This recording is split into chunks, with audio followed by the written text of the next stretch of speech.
यही कारण है, ऐसी राजनीति के कारण ही देश यहाँ पहुंचा है। आपके पास पैसा है, आप इलाज करा सकते हो, गरीब आदमी के पास पैसा नहीं है, वो इलाज नहीं करा सकता। किसी भी आप पब्लिक हॉस्पिटल में चले जाइए, जिला में या प्राइमरी हेल्थ सेंटर में, या तो हॉस्पिटल ही नहीं है, अगर हॉस्पिटल है तो डॉक्टर नहीं है, अगर डॉक्टर है तो दवाई नहीं है, अगर दवाई है तो टेस्टिंग नहीं है, और अगर ये सारी चीजें उपलब्ध है तो वहां भर्ती करने के लिए बेड अवेलेबल। और ये किसी एक राज्य की स्थिति नहीं है, ये पूरे देश की स्थिति है। मिडिल क्लास को क्या होगा? इतना बड़ा मिडिल क्लास का सेक्शन है, ना वो सरकारी अस्पताल अवेल कर रहा है, ना वो इंश्योरेंस की कैटेगरी में आ रहा है। तो अगर ये दोनों नहीं कर रहा है तो फिर ये तो डिजाइन फॉल्ट है सरकार के पूरे मेथड में। सरकार को पता ही नहीं है कि आपका डायरेक्शन क्या है। अगर आपको आपका डायरेक्शन नहीं पता है तो आप क्या ही एग्जीक्यूट करोगे? डियर सर, इसके अलावा एक चीज और मैं कहना चाहूंगा, आप टैक्स लेते हो मिडिल क्लास से, भाई आपका खर्चे के लिए कहां से पैसा आ रहा है? कोई अपनी जेब से तो नहीं दे रहा है। मिडिल क्लास से पैसा आ रहा है, पैसा मिडिल क्लास से आ रहा है, लेकिन उसकी सुविधा के लिए आपने कुछ भी नहीं किया। मोदी जी ने एक बार कहा था कि माना कि अंधेरा घना है पर दिया जलाना कहां मना है। अरे जलाओ ना, क्यों नहीं जला रहे दिया? आप जलाओ दिया, हम प्रोटेक्ट करेंगे दिया को, हम सबको मिलकर दिया जलाना है। जलाओ दिया, दिया क्यों नहीं जलाते? धन्यवाद ऑनरेबल चेयर मैडम। आज हेल्थ मिनिस्ट्री और हेल्थ और वेलफेयर डिपार्टमेंट के विषय में चर्चा पर मुझे भाग लेने का जो मौका दिया गया है, इसके लिए मैं सदन का और आपका आभारी हूं। ऑनरेबल चेयर मैडम, हेल्थ का विषय एक ऐसा विषय है जिसको अगर हम राज्य के मैटर और केंद्र सरकार के मैटर में अगर बांट कर देखें तो ये देश कभी बर्दाश्त नहीं कर पाएगा। हमारे बच्चे, हमारे परिवार के लोग इस भावना से प्रताड़ित होते रहेंगे। इसलिए यह विषय किसी राज्य का नहीं है, यह विषय सिर्फ केंद्र का नहीं है, यह विषय इस पूरे देश का। गवर्नमेंट रन मास स्टरलाइजेशन कैंपेन छत्तीसगढ़ में 10 महिलाओं की मौत हो जाती है। पहले दिन वो सर्जरी कराकर जाते हैं, घर पहुंचने के बाद उनकी मौत हो जाती है। गोरखपुर के बीआरडी मेडिकल कॉलेज में 63 बच्चों की मौत हो जाती है। कारण क्या है कि ऑक्सीजन की जो सप्लाई है वो बंद हो जाती है, ऑक्सीजन कम पड़ जाता है। इसी हॉस्पिटल में 2016 में टोटल 5000 से ज्यादा बच्चों की मौत होती है। इसी हॉस्पिटल में एक साल पहले 2014 में 6000 से ज्यादा बच्चों की मौत होती है। ऑनरेबल चेयर सर, आप नांदेड़ के सरकारी हॉस्पिटल में देखें कि एक दिन में 33 लोगों की मृत्यु होती है और उनमें से 12 बच्चे होते हैं। कारण क्या होता है? कारण यह है कि मेडिकल स्टाफ है वो सफिशिएंट नहीं थे, डॉक्टर्स अवेलेबल नहीं थे, दूसरे डिस्ट्रिक्ट से रश आ गया। ये आज भारत देश की हेल्थ व्यवस्था या सिस्टम की एक पिक्चर है जो हम सबके सामने है। इससे मुझे लगता है कि हम सबको अपराध बोध से ग्रसित हो जाना चाहिए। और अगर हमें अभी भी इस बात का खुद पे ये नहीं है कि दुख नहीं हो रहा है, तो मुझे लगता नहीं है कि हम इस काबिल हैं कि इस देश को एक अच्छा स्वास्थ्य और एक अच्छा परिवार दे पाए। ऑनरेबल चेयर सर, निश्चित रूप से इन परिस्थितियों से निपटने के लिए सरकार कोई टारगेट बनाई होगी। अगर टारगेट बनाए हैं तो कोई प्लानिंग किए होंगे, अगर प्लानिंग किए होंगे तो उस पर कुछ बजट दिए होंगे, अगर बजट दिए होंगे तो उसका एग्जीक्यूशन करने की प्रक्रिया शुरू किए होंगे। क्या वो टारगेट सफिशिएंट है? क्या वो प्लानिंग सफिशिएंट है? क्या वो बजट सफिशिएंट है? क्या एग्जीक्यूशन सफिशिएंट है? ये प्रश्न है जिसके बारे में आज हम सब डिस्कस कर रहे हैं। मैं फिर से ये कहना चाहता हूं कि आज का ये डिस्कशन पक्ष या विपक्ष के प्रिज्म पे ना होकर देश के पक्ष में होना चाहिए। ऑनरेबल चेयर सर, 2017 में सरकार एक नेशनल हेल्थ पॉलिसी लेकर आती है। इस पॉलिसी में यह बताया जाता है कि भाई इस देश में रहने वाले हर एक व्यक्ति को अच्छी और क्वालिटी वाली हेल्थ मिले, यही फ्रेमवर्क था पूरा। इसमें आप अगर देखेंगे कि सरकार ने एक प्लान बनाई। इस प्लान में 2 प्रमुख पैरामीटर्स थे। एक तो था नेशनल हेल्थ मिशन और दूसरा ये लेकर आए आयुष्मान स्कीम लेकर आए। नेशनल हेल्थ मिशन का क्या आइडिया था? नेशनल हेल्थ मिशन का आइडिया ये था कि केंद्र सरकार नेशनल हेल्थ मिशन के माध्यम से सरकारों को इंफ्रास्ट्रक्चर डेवलपमेंट करने के लिए पैसे देगी और ये पैसे प्राइमरी हेल्थ सेंटर और सेकेंडरी हेल्थ सेंटर जो जिला अस्पताल होती है उसके इंप्रूवमेंट के लिए होनी चाहिए। आज स्थिति क्या है? आज स्थिति अगर ये देखें, किसी भी आप पब्लिक हॉस्पिटल में चले जाइए, जिला में या प्राइमरी हेल्थ सेंटर में, या तो हॉस्पिटल ही नहीं है, अगर हॉस्पिटल है तो डॉक्टर नहीं है, अगर डॉक्टर है तो दवाई नहीं है, अगर दवाई है तो टेस्टिंग नहीं है, और अगर ये सारी चीजें उपलब्ध है तो वहां भर्ती करने के लिए बेड अवेलेबल नहीं है। और ये किसी एक राज्य की स्थिति नहीं है, ये पूरे देश की स्थिति है। ऑनरेबल चेयर सर, अगर इसको मैं क्वांटिफाई करूं बड़े सिंप्लीफाइड, मैं ज्यादा नंबर्स नहीं देना चाहूंगा, ये पूरी परिस्थिति को अगर मैं क्वांटिफाई करना चाहूं तो क्वांटिफाई करने के लिए एक ही चीज कह सकता हूं कि सरकार ने अपने खुद का एक सर्वे कराया। इस सर्वे में ये कहा गया सभी हेल्थ इंस्टीट्यूशन को कि भाई अपना सेल्फ असेसमेंट करो।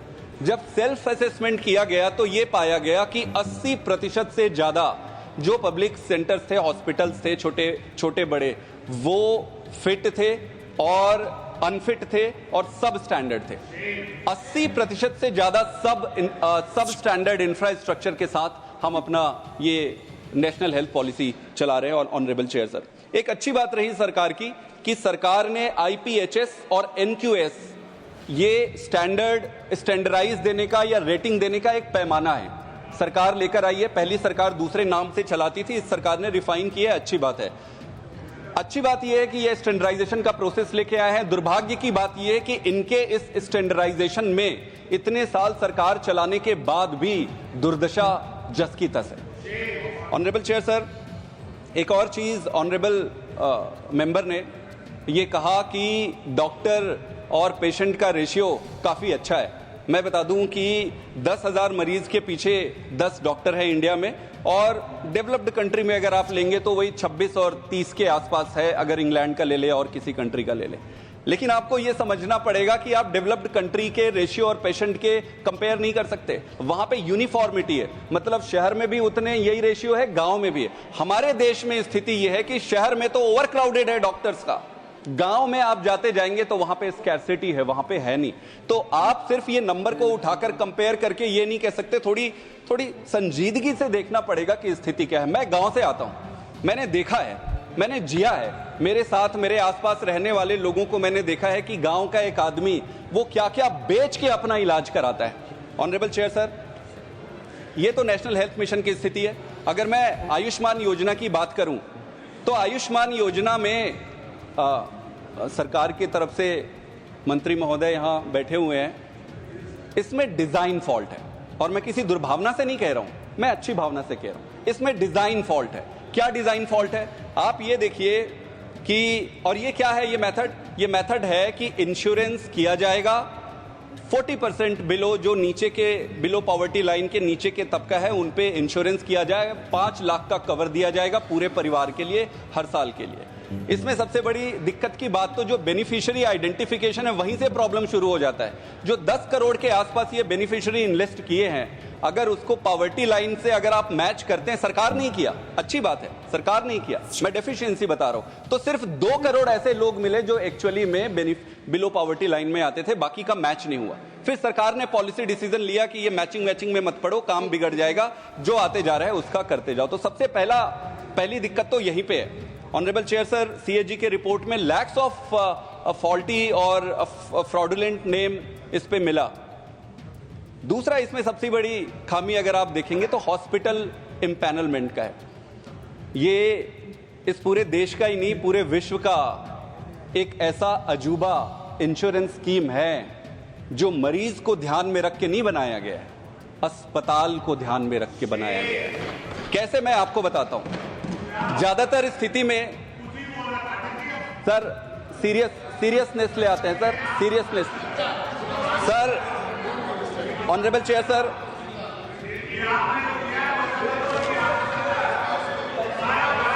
ऑनरेबल चेयर सर, ये अजूबा स्कीम है।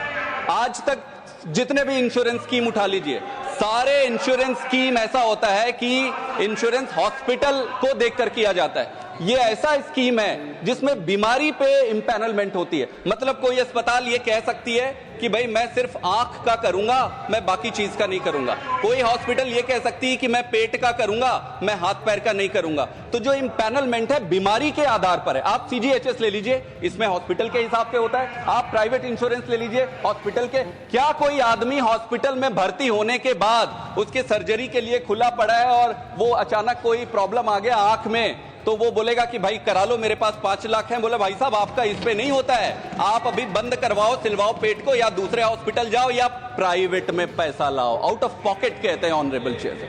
तो इसमें बड़ा डिजाइन फॉल्ट है।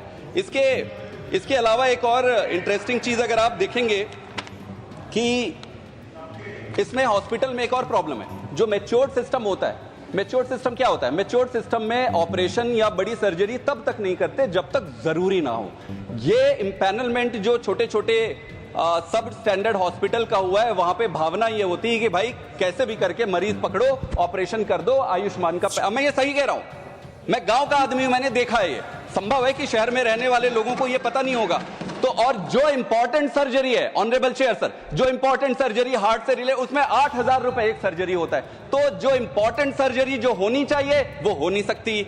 जिसको दवाई से आप ठीक कर सकते हो वो वहां पे खींच के उसको ऑपरेट कर दिया जाता है। ऑनरेबल चेयर सर, प्लानिंग और क्लैरिटी में मैं एक चीज कहना चाहूंगा कि भाई देखो, इस देश की पूरे सोशियो इकोनॉमिक सिस्टम को 3 चरण में आप बांट सकते हैं। Lower income group, middle income group और हायर इनकम ग्रुप।